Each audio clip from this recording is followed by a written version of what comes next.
Amen. Thanks, guys. Y'all can be seated. Quem está feliz de poder vir à igreja com o Senhor essa manhã? Isso é muito importante. Quanto mais o tempo passa, mais eu percebo o quão importante é poder estarmos aqui reunidos. Você acredita que nós temos que ouvir de Deus regularmente? E as suas palavras são como o pão e o alimento para o nosso corpo.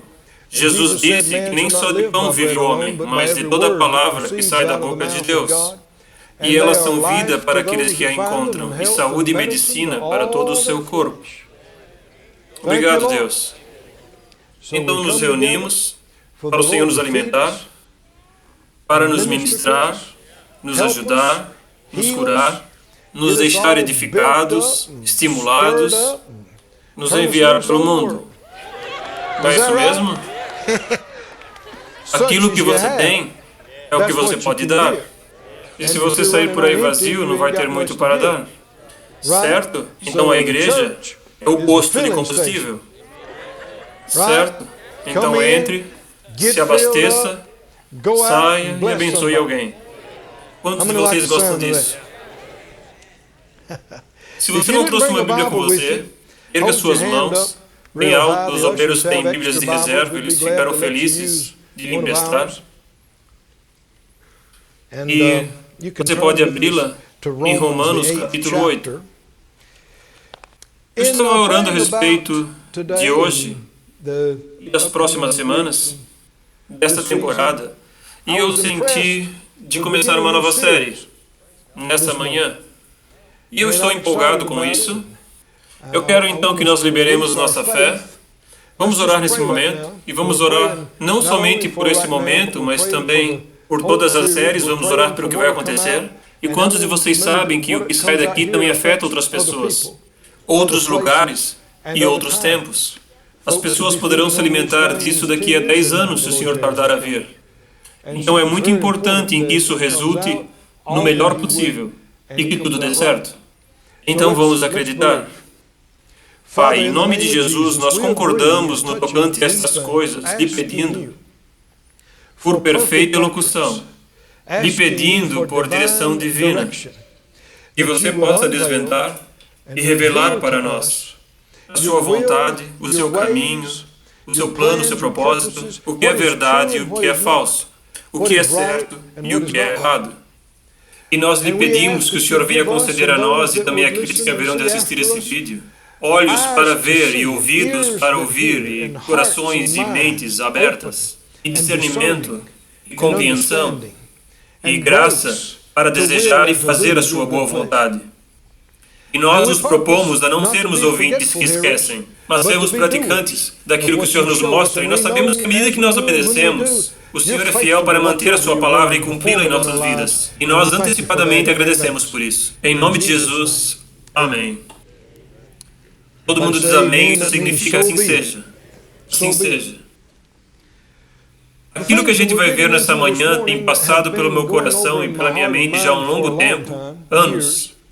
Mas especialmente ao longo deste ano, simplesmente vem aumentando e ganhando força, tipo como uma grande panela em banho-maria. Você sabe, fervilhando. Quantos sabem que algumas coisas têm que cozinhar por um tempo?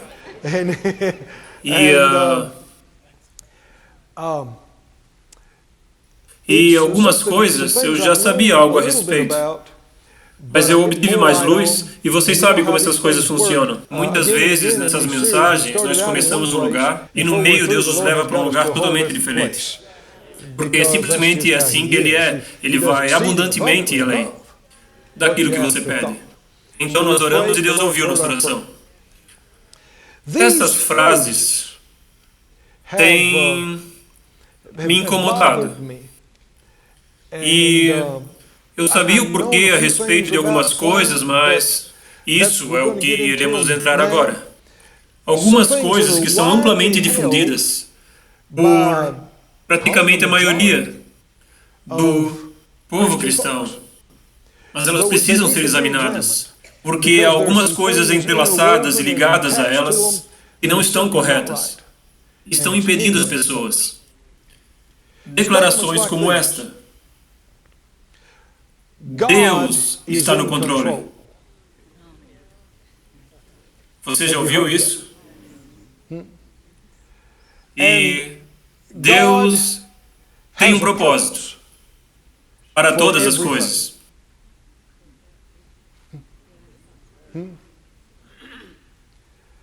E você sabe, deve haver um motivo. Eu simplesmente acredito que há uma razão para todas as coisas.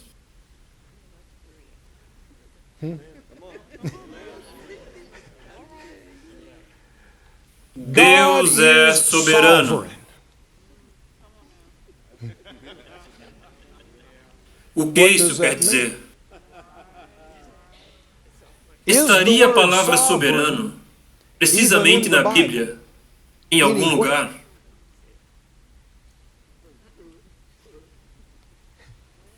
Estaria? Grande parte das traduções modernas põe ela lá. Mas examine as Escrituras. Eu não consigo achá-la em lugar nenhum.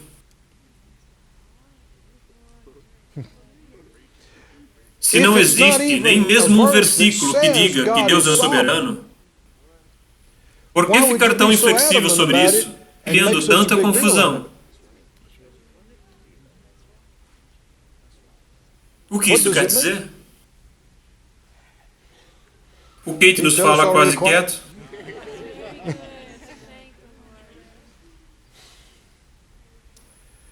Você deve tomar cuidado para não pegar uma verdade e fazer dela a única verdade. As Escrituras não se contradizem, certo? E existem problemas reais com as coisas que nós estamos falando. Há pessoas que são inflexíveis. No primeiro ano em que eu comecei a pastorear essa igreja, eu estava pregando, houve um pastor que se aproximou e disse, quando acabou o culto, ele estava transtornado. E ele disse, Deus é soberano. Bem inflexível sobre isso. Deus é soberano. E se Deus quiser fazer alguma coisa, ela será feita. E não importa o que você pensa, o que eu penso, Deus é soberano. Aonde está esse versículo? Amigos, vamos disciplinar a nós mesmos. E vamos examinar as nossas crenças. Certo? Eu me lembro, no primeiro ano que eu estava estudando no Rema, escola bíblica, eu estava buscando a Deus e Deus falou no meu coração, não digo que eu ouvi uma voz, mas mais precisamente dentro de mim, ele disse, Kate, examine cada coisa que você acredita. Cada coisa que você acredita. Encontre-as dentro das Escrituras, sem exceções. Aquilo foi uma ordem para mim. E então, à medida que os dias se passavam e algum assunto aparecia, ele me lembrava, onde está o versículo? Então eu começava a minha pesquisa, algumas coisas eu encontrava, ok, estava certo, mas outras coisas, eu procurei, e não pude encontrá-las, em lugar nenhum. Na verdade, eu encontrava escrituras que contradiziam aquilo. Então, e às vezes, eventualmente, eu percebia que eu tinha ouvido algum pastor dizer aquilo quando eu tinha 10 anos de idade. E eu ouvi até o meu avô dizer isso. Vocês concordam comigo? E estava errado naquele tempo. E continua estando errado hoje. Vocês estão comigo, amigos? Veja o que a palavra realmente diz. E não o que alguém distorceu para dizer, ou acrescentou a ela. Então vamos perguntar o significado, certo? E apenas deixar dizer o que ela disse, certo? Na verdade, eu conheci um cara, isso foi anos atrás, isso foi há talvez mais de 20 anos, eu estava pregando na Escola da Cura, e um cara se aproximou e disse, você falou tal e tal coisa. Eu falei, não, eu não disse. Ele disse, sim, você falou. Eu falei, não, eu não disse. Acho que não. Ele falou, você disse, eu estava no culto, você falou isso. Eu disse, eles têm fitas. Encontre. Traga para mim. Se veja amanhã.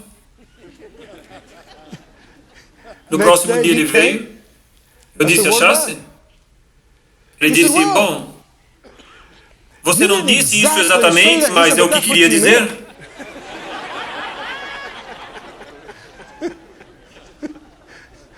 Oh, sério? As pessoas têm audição seletiva.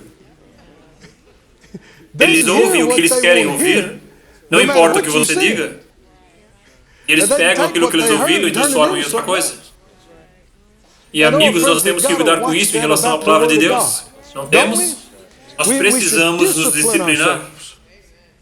Foi isso exatamente que ele disse? Onde ele disse isso?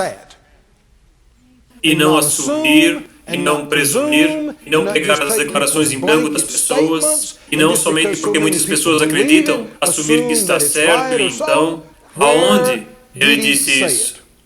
Onde está isso? Vamos examinar alguma dessas coisas. Deus está no controle. Deus está no controle. De quê? De quê? As pessoas dizem, de tudo? Deus está no controle de todas as coisas. Sério? Vamos começar com você. Vamos apenas voltar recentemente ao dia de ontem.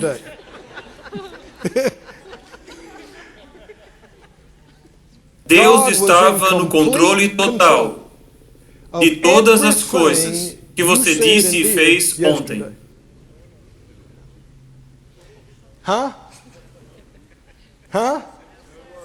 Quer você tenha comido Neston ou sucrilhos, foi o pré-determinado, pré-ordenado, plano e vontade do Todo-Poderoso. Você foi pré-ordenado a comer Neston e não podia ter comido sucrilhos se você tentasse.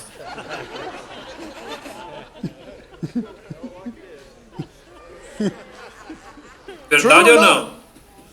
Ah, vamos lá, nós não podemos escolher. Deus está no controle total de todas as coisas.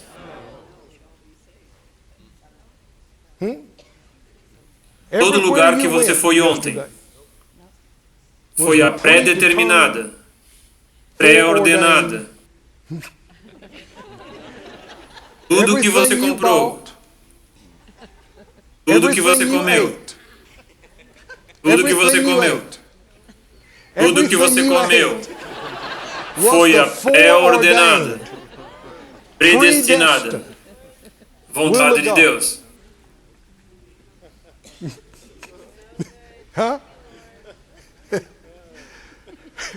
Bem, se há alguma coisa que não é da predestinada, pré-ordenada vontade de Deus, então há outras também.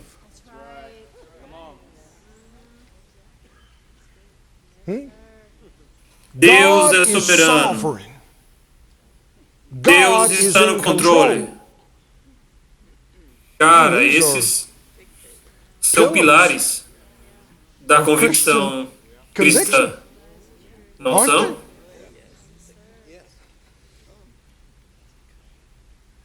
Onde ele disse isso? Foi isso que ele disse? Ou simplesmente há pessoas inventando algumas coisas? Manchete falsa.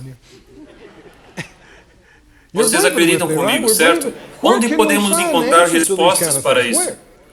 Somente em um lugar. Não na sua opinião, nem na minha, nem na de pregadores teológicos, nas Escrituras. É a única, aceitável resposta final sobre o assunto. Certo? Eu sei, eu estava falando com pessoas, jovens, eram recém-convertidos, você deve tomar cuidado com recém-convertidos, eles podem ter 70 anos de idade e serem um bebê cristão. Juventude pode ter zelo, mas ser ignorante. E esse jovem rapaz queria falar comigo, ele disse, eu apenas quero te dizer que Deus está no controle. Deus está no controle. E se algo não é da sua vontade, não pode acontecer. E nada acontece a não ser se for da sua vontade. Deus está no controle. Ele disse, se eu sair lá fora na rua e ficar na frente de um caminhão, e não for da vontade de Deus que eu morra, eu não posso morrer. Sério? Sério? E ele estava controlando o que você tinha comido no estômago. Os sucrilhos. Quer você tenha vestido uma camisa vermelha ou uma branca. Foi pré-ordenado desde a fundação do mundo. Quer você ponha meia marrom ou preta.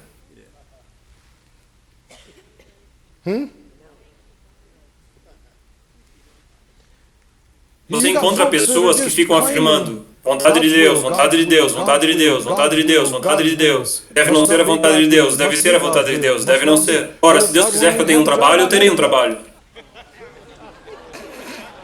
Pode não ser da vontade de Deus que eu tenha um trabalho. Então esse foi o predeterminado, pré-ordenado plano de Deus para você deitar no sofá e assistir televisão o dia inteiro. Esse foi o incrível e sábio plano do Todo-Poderoso.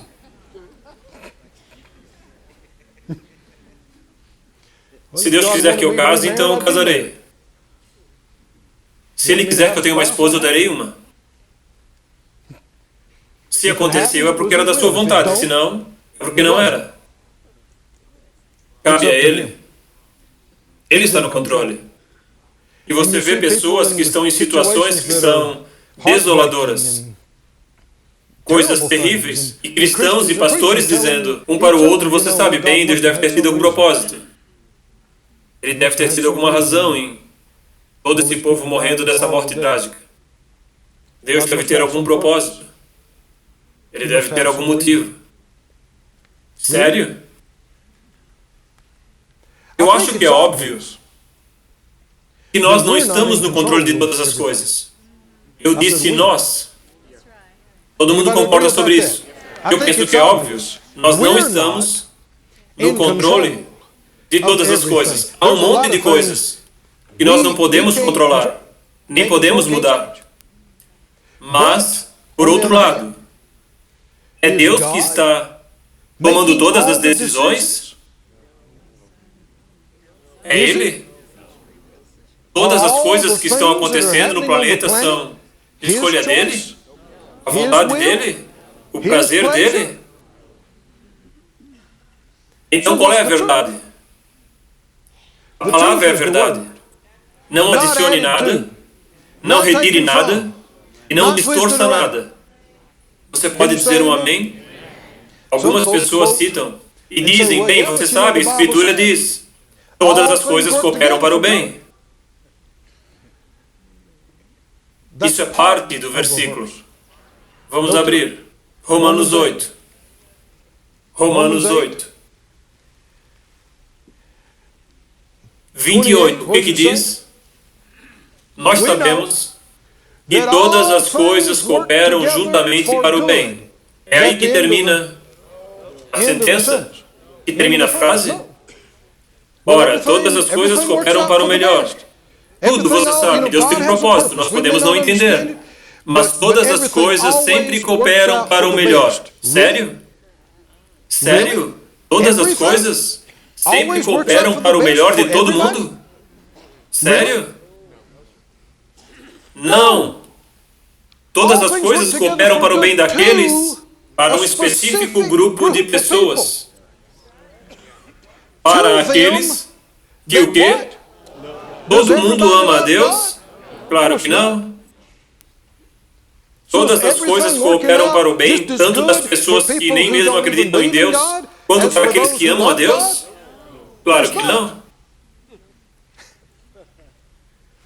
Para aqueles que amam a Deus, aqueles que são chamados conforme o seu propósito, aqueles que o amam.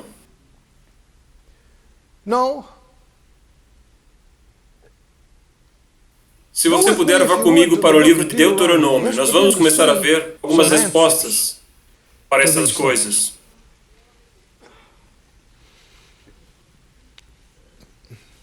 Percebam a linguagem que as pessoas usam quando elas estão falando sobre esse assunto. Essa deve ser a vontade de Deus ou essa não deve ser. Que tipo de linguagem isso parece? Isso parece a linguagem de quem não sabe.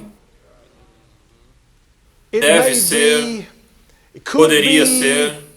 Isso significa que eles não sabem. Não tem nenhuma pista. Estão supondo.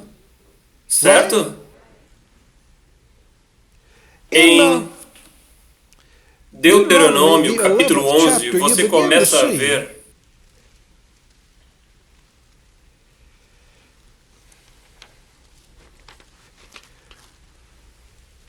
revelações que respondem alguma dessas perguntas. Antes de nós fazermos isso, deixe-me apenas voltar um pouco atrás. Vocês não precisam abrir, eles vão colocar em cima na tela para nós. Mas deixe-me apenas dizer algumas coisas que nós já sabemos e também acreditamos. Em Isaías, por exemplo, no capítulo 46, Isaías 46, 9, ponha lá para nós, por favor. Diz: lembrai-vos das coisas antigas, que eu sou Deus e não há outro semelhante. Eu sou Deus e não há outro igual a mim. Podemos confiar nisso? Absolutamente. Versículo 10. E anuncio o fim desde o princípio. E desde a antiguidade as coisas que ainda não sucederam. E digo, o meu conselho será firme e farei toda a minha vontade. Podemos crer nisso? Devemos crer nisso? Absolutamente. Isso realmente necessita que Ele faça cada decisão por nós? Significa isso também? Vocês podem ver do que eu estou falando. As pessoas têm pegado uma verdade, então eles aplicam ela para dizer uma coisa que ela não quer dizer. Vamos ficar apenas com o que ela diz. E se nós não entendemos para tudo que ela se aplica, apenas diga que não entende. Mas eu sei disso. Isso é a verdade. Certo? Ele é desse jeito. Versículo 11. Pode ler? Ele disse, porque assim o disse, assim acontecerá. Eu o determinei, eu também o farei. Fala a respeito das coisas que ele disse que iria acontecer, as coisas que ele disse, ele vai cumprir e irá acontecer. Quantos podem aceitar isso? Absolutamente. Mas isso significa que ele está tomando a decisão de todos os habitantes da Terra? E que eles não têm nenhuma opção ou escolha? Não é o que está dizendo. Em Isaías, desculpe, não é Isaías, Atos. No capítulo 15, versículo 18, Atos 15, 18. Conhecidas são a Deus todas as suas obras, desde a fundação do mundo. Você acredita nisso? Podemos crer nisso? Atos 17, 26 e 27. E de um só fez todas as gerações dos homens para habitar sobre toda a face da terra, determinando os tempos já antes ordenados e os limites da sua habitação. 27. Para que buscassem o Senhor, se porventura tateando o pudessem achar, ainda que não está longe de cada um de nós. Podemos crer nisso?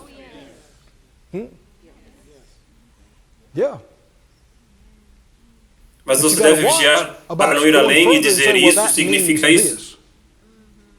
Vamos apenas ficar com o que ela diz. Certo?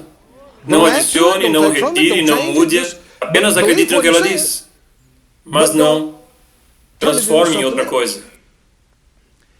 Você pode ver o retrato de como Deus sempre tem agido com a humanidade.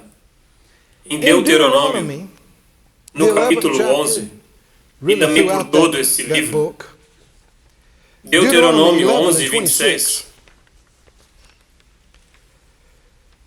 Ele disse, Deuteronômio 11, 26, eis, eu ponho diante de vós, hoje, a bênção e a maldição. A bênção, se vocês obedecerem os mandamentos do Senhor vosso Deus, que eu lhes ordeno hoje, e a maldição, se vocês não obedecerem os mandamentos do Senhor vosso Deus. Todo mundo diga se. Se. Se. Se você quiser e se você não quiser. Resulta em dois resultados totalmente diferentes. Certo? Se você quiser, bênção. Se não quiser, maldição. Se Deus está totalmente no controle de todas as coisas, não existe se. Concorda comigo, Santos? Não pode haver se. Se o que irá acontecer em nossa vida tem sido pré-determinado, não importa o que nós façamos ou deixamos de fazer. Então, não pode haver a palavra se. Mas, se existe o se, significa que não cabe tudo a Ele. Não depende só dele. Alguém se lembra de Jesus ensinando os discípulos e a nós a orar? Eu acho que é Mateus 6,10. Põe ela em cima na tela para ver se está certo ou não. Mateus 6,10. Nós chamamos de Pai Nosso. O que o Mestre disse? Orem assim: Pai Nosso que está no céu, santificado seja o vosso nome. Venha a nós o vosso reino. Seja feita a vossa vontade.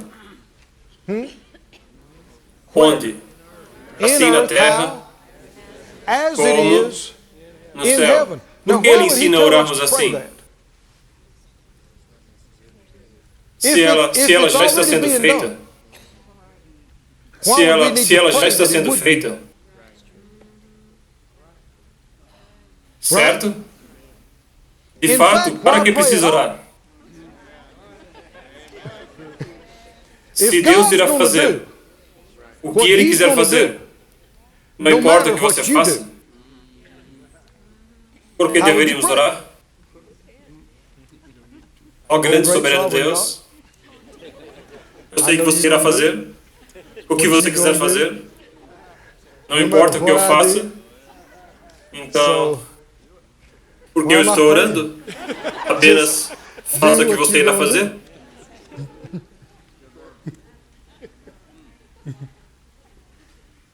Não, ele nos disse: orem para que a vontade de Deus possa ser feita na terra. O simples fato dele nos dizer para fazer isso significa que ela não está sendo feita. Não está sendo feita na sua totalidade ou completamente como ele quer que seja feita. Quantos acreditam que a vontade de Deus seja totalmente feita no céu? Mas ela é exatamente igual à que é cumprida aqui embaixo? Você irá dizer que na terra está indo tão bem quanto no céu? É claro que não. Que a vontade de Deus está sendo efetuada e cumprida do mesmo modo na terra como é feita no céu, bem agora, hoje, no domingo? É claro que não. E revela o porquê você precisa orar, certo? Para que a vontade de Deus possa ser feita na terra como ela é feita no céu. Se Deus está no total controle de todas as coisas, não pode haver nenhum se. Concordam comigo, amigos? E nós definitivamente temos algum se. Não temos? Oh, meu! Você deveria ler toda essa passagem e circular ou marcar cada se. Sempre existe outro versículo.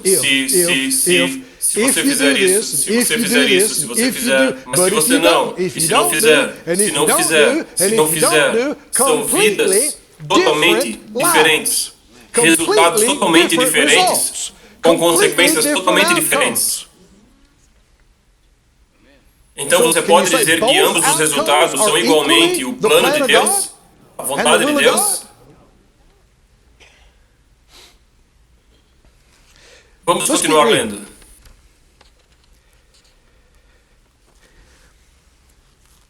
Vamos pular para...